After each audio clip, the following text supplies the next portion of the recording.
2024 ఎన్నికల్లో పార్టీ సాధించిన విజయం అసామాన్యం. 93% స్ట్రైక్ రేట్, 57% పైన ఓటు షేర్తో కొత్త చరిత్రను సృష్టించాం.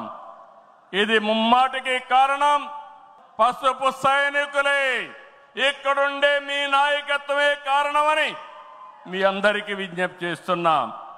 మీరు చేసిన పోరాటాలే నేటి అధికారం, మీ త్యాగాలే నేటి ఈ స్థానం.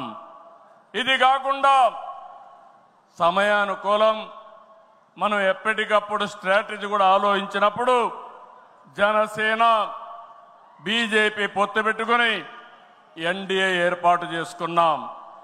దానివల్ల కూడా ఈరోజు ఈ మహా విజయానికి దోహదం చేశాయని చెప్పి విజ్ఞప్తి చేస్తున్నా.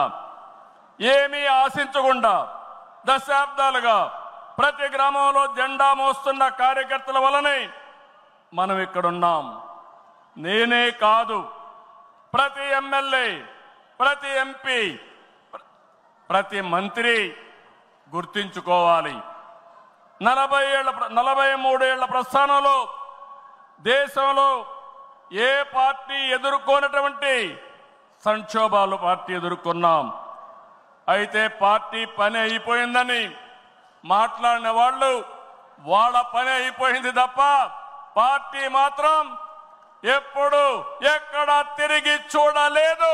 తెలుగుదేశం జెండా రెపరెపలాడుతూనే ఉంటుంది.